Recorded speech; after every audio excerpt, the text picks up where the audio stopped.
The New York Mets are facing a major stress test for their pitching development group this season.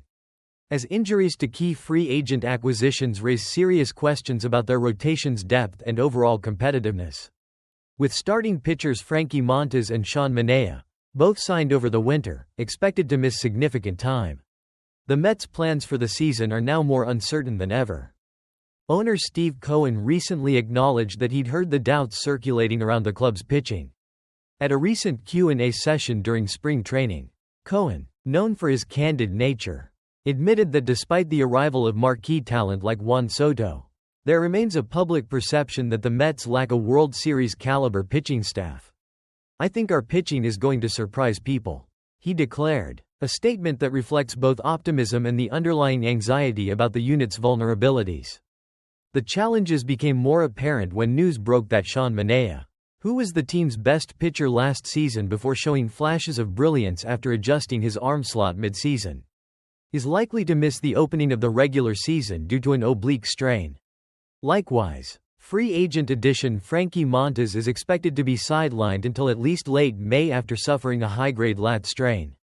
These injuries expose a critical gap that the Mets hope to avoid by targeting lower-budget hurlers with developmental upside rather than paying top dollar for established arms like Max Fried, Corbin Burns, or Blake Snell. The Mets' strategy last offseason was to invest smartly in players who could grow with the team. Montas, who posted a 4.84 ERA last season, and other acquisitions like Griffin Canning and Clay Holmes were meant to provide depth without breaking the bank.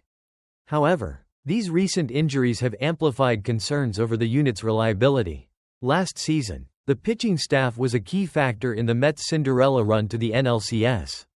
But they also surrendered an average of 10 runs per game in losses.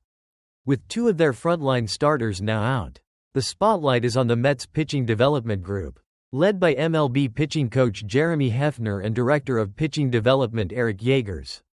The team is leaning on an unconventional six-man rotation, a strategy that is rare in today's game, to spread the workload and give younger pitchers more repetitions.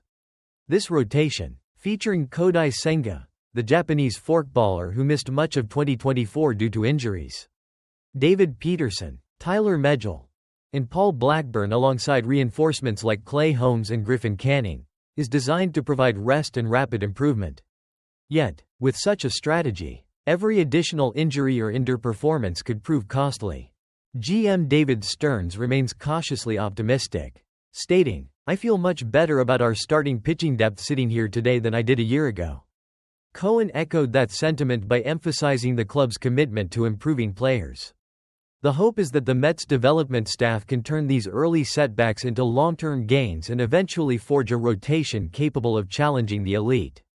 Will the Mets' pitching prospects defy the current setbacks? Or will these injuries further widen the gap between them and teams like the Los Angeles Dodgers? Let us know your thoughts in the comments below. Don't forget to like, subscribe, and hit the notification bell for more in-depth MLB analysis and updates on the latest developments in New York baseball.